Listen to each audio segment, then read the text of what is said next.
Hello everyone, good morning. কেমন আছো তোমরা সবাই? আশা করি সবাই ভালো আছো। শিউলি লাইফস্টাইল ব্লগের একটা নতুন ভিডিওতে তোমাদের সবাইকে জানাই অনেক স্বাগত। এখন সকাল বেজে গেছে 6টা আর এখন তোমাদের সাথে নিয়ে ভিডিওটা শুরু করছি। আশা করি আজকের ভিডিওটা তোমাদের অনেক ভালো লাগবে। আর এদিকে দেখো ঘুম থেকে উঠেছি অনেকক্ষণ আগে, উঠে কিন্তু ঘর ঝাড় দিয়ে ফ্রেশ হয়ে কিন্তু একদম কিন্তু চলে এসেছি এই যে বিছনা গোছাতে, বিছনাটা গুছিয়ে নিচ্ছি। আর আজকে মাম্মামের স্কুল আছে, হাজব্যান্ডও উঠে গেছে, বলতে পারো আমরা তিনজনাই উঠে গেছি। তো মাম্মাম এদিকে কিন্তু ব্রাশ করছে দাঁড়িয়ে দাঁড়িয়ে ব্যালকনিতে, আর আমি এদিকে কিন্তু সেই ফাঁকে ঘরটা ঝাড় দিয়ে কিন্তু বিছনাটা তুলে নিলাম। আর এখন দেখো এই যে দুধ বসিয়েছি, মানে এটা জাল দেওয়া হলেই মাম্মামের জন্য এই যে কর্নফ্লেক্স দিয়ে ওকে দেবো আজকে সকালে ব্রেকফাস্ট। তো এই দিয়ে খেয়ে ওই স্কুলে চলে যাবে, আর তারপরে কিন্তু হাজব্যান্ডকেও চা দিতে হবে। তো চলো ওকে খেতে দিয়ে তারপর ওর টিফিনটাও গুছিয়ে নিতে হবে। তো এদিকে দেখো টিফিনটাও গোছাতে চলে এসেছে, আর এইগুলো হলো সেই প্যানকেকের মতো। তো এইগুলো আমি এনে রাখি যাতে পরের দিন সকালবেলা স্কুলে যেতে কিন্তু টিফিনে তাড়াহুড়ো না থাকে, ওই জন্য এইভাবেই কিন্তু আমি এনে এনে রেখে দিই যাতে কোনো অসুবিধা না হয়। তো মাম্মামকে খাইয়ে পুরো ওকে রেডি করিয়ে দিয়েছে, আর রেডি করতে অনেকটা সময় যায়। তো সম্পূর্ণ রেডি করার পর এই যে টিফিনটাও দিয়ে দিলাম, এখনও চলে যাচ্ছে। তারপরে আমি কিন্তু বাকি কাজগুলো করে নেব, আর যেহেতু বাইরে হালকা ঠান্ডা আছে এই জন্য কানপটিটাও দিয়ে নিল। আর তারপরে কিন্তু মাম্মাম চলে গেল। আর এখন আমি দেখো এই যে ভাতটাও বসিয়ে দেব, তার জন্য চালটাও নিয়ে নিয়েছি। আর এই যে কি জানো তো, একটু একটু সকালবেলা করে এতটা পরিমাণে ঠান্ডা পড়ছে, সারাদিনে গরম দিচ্ছে, এতে কী হচ্ছে মানুষের আরও শরীরটা খারাপ করছে। তো আজকে যেহেতু ঠান্ডা লাগছিলো এই জন্য কিন্তু হুডিটা পরে নিয়েছি।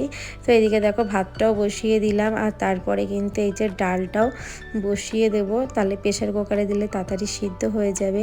তো ভাতের ভিতর ঘটিতে করে দিতাম, তার কারণ হচ্ছে এই চালটা যে নিয়ে এসছে না তাড়াতাড়ি করে হয়ে যাচ্ছে, তাতে কি হচ্ছে ডালটা সিদ্ধ হচ্ছে না, এই জন্য প্রেশার কুকারে দিলাম। একটু পেঁয়াজ দিয়ে কিন্তু মুসুরির ডাল করবো, আর পেঁয়াজ দিয়ে সত্যি খুব ভালো লাগে।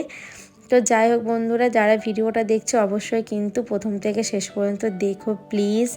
আমার মানে প্রথম থেকে শেষ পর্যন্ত দেখে কিন্তু আমাকে অনেক অনেক ভালোবাসা দিও, আর কিন্তু লাইক কমেন্ট করতে একদমই ভুলো না। আর যারা নতুন বন্ধু দেখছো আমার চ্যানেলটিকে প্লিজ তোমরা সাবস্ক্রাইব করে দিও, এই ছোট্ট বোনটাকে কিন্তু অনেক অনেক ভালোবাসা দিও।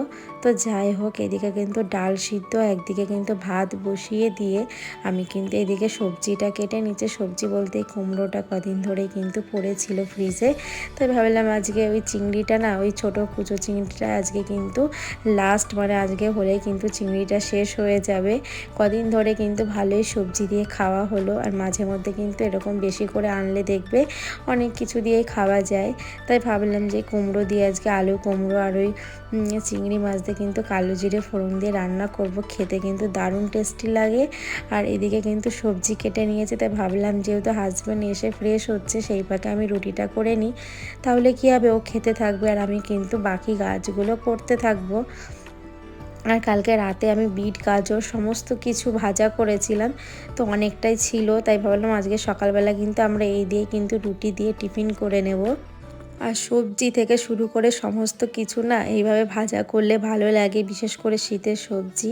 আর শীতকাল তো চলেই যাচ্ছে, এই সবজি তো আর পাওয়া যাবে না, তাই এখন যতটা পারছি খেয়ে নেওয়ার চেষ্টা করছি। সামনে তো আবার সেই গরমকাল আসছে, তখন হাজার খুঁজলেও কিন্তু শীতের সবজিগুলো অত বেশি পাওয়া যাবে না। পাওয়া গেলেও কিন্তু শীতের যে সবজির একটা টাটকা যে স্বাদটা থাকে সেই স্বাদটা কিন্তু থাকবেই না। তো এদিকে দেখো এই যে সবজিটা গরম করে নিচ্ছি, তো এটা দিয়ে হাজব্যান্ডকে রুটি দিয়ে দেবো। তো আমার এদিকে রুটি করা কমপ্লিট, আর আমার সবজিটা গরম করা হয়ে গেছে। এখন চলো হাজব্যান্ডকে খেতে দিয়ে আসি। তো খাচ্ছে, তারপরে কিন্তু আমি ডালটা এখানে কিন্তু ওই যে ডালটা একবার হয়ে গেছে, তো প্রেশার কুকারতে নামিয়ে তারপরে এখানে কিন্তু ডালটা ফোড়ন দিয়ে দিয়েছি, আর এখন নামিয়েও নিচ্ছি। আর এদিকে কিন্তু হাজব্যান্ডের জন্য খাবারও করব। তো এইদিকে দেখো এই যে চিংড়ি মাছটা ভেজে নিচ্ছি, তারপরে কিন্তু কুমড়ো দিয়ে আলু দিয়ে করব। তো এরকম খেতে কে কে ভালোবাসো বন্ধুরা অবশ্যই জানিও। আর এইটা বলে না, অনেকে আছে বড় চিংড়ি মাছ দিয়েও কিন্তু এরকম কুমড়ো দিয়ে তরকারি খাও, মানে অনেকেই খায় কিন্তু ভালো লাগে। সত্যি কথা বলতে কুমড়োটা একটু মিষ্টি মিষ্টি লাগে, তার সঙ্গে কিন্তু কুমড়োটা কিন্তু চিংড়ি মাছ দিয়ে খেতেও কিন্তু দারুণ লাগে, তাই না? তো জানো তো বন্ধুরা, কদিন ধরে না এত পরিমাণে মেঘলা ওয়েদার, মানে এই মেঘলা ওয়েদারও যতই হোক না কেন, কিন্তু আমাদের ঝড় বৃষ্টি যাই হোক, কাজ কিন্তু কখনোই থেমে থাকবে না, সে যাই হয়ে যাক না কেন। আর কদিন ধরে এত মেঘলা ওয়েদার, একদমই ওয়েদার ভালো লাগছে না। আর মেঘলা ওয়েদারে না টাইমটাও বোঝা যাচ্ছে না, কুয়াশায় ভরে থাকছে। তো কিন্তু টাইমের সঙ্গে সঙ্গে কিন্তু কাজ করাটাও কিন্তু অসম্ভব হয়ে যাচ্ছে, তাই না? তো যাই হোক, এইদিকে কিন্তু হাজব্যান্ডের জন্য কিন্তু আমি খাবারটাও বেড়ে নিচ্ছি। আর এদিকে কিন্তু আমার তরকারিটা প্রায় কাছাকাছি হয়ে এসছে। তো এদিকে দেখো আমার এই যে কুমড়ো আলু তরকারিটা প্রায় হয়ে এসছে। আর একটু মানে কুমড়ো দিয়ে এত পরিমাণে জল বেরায় না, অল্প জল দিলেও বেশি মনে হয়। তো ভাবলাম হাজব্যান্ডকে একটু ডিমের অমলেট করে দিই, এই দিয়ে খাবে বেচারাটা, মানে খারাপও লাগে। আর আমি আজকে কিন্তু বেশি সেরকম একটা রান্না করব না, এই দিয়ে হয়ে যাবে।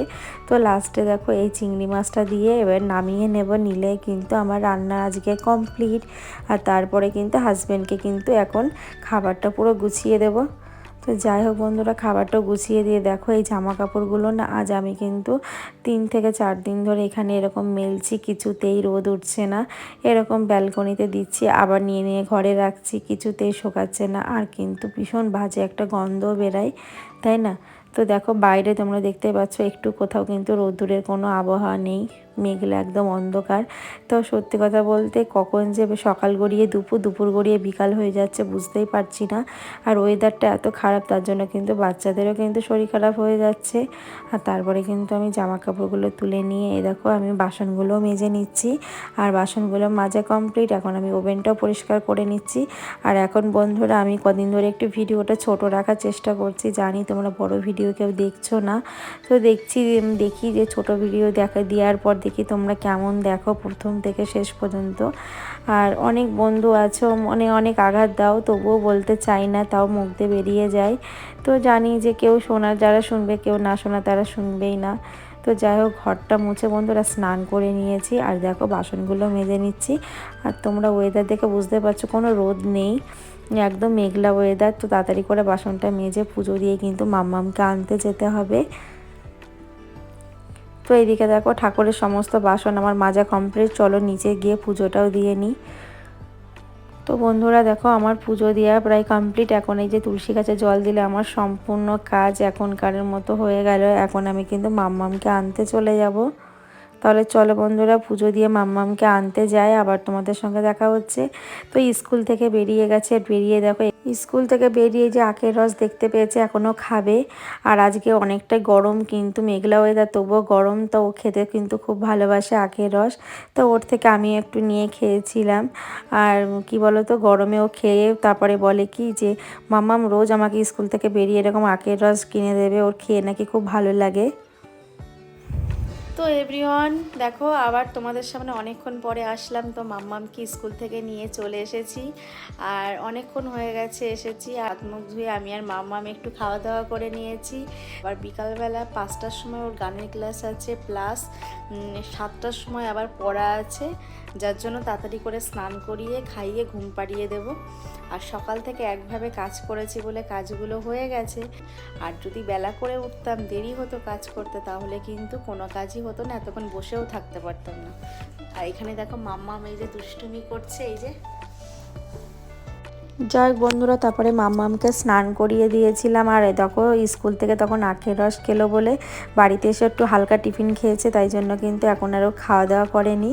তো অনেকক্ষণ পরে দেখো এখন খেতে নিয়ে এসেছি ওকে, কারণ ওর পেটটা ভরা ছিল। তো এখন ওকে খাইয়ে দেবো, অনেকটাই দুপুর হয়ে গেছে। তাহলে ভিডিওটা এখানেই শেষ করছি, আবার দেখা হচ্ছে নেক্সট কোনো ব্লগে। ততক্ষণ তোমরা সবাই ভালো থেকো, সুস্থ থেকো। আর ভালো লাগলে অবশ্যই লাইক কমেন্ট করো। Tata, by.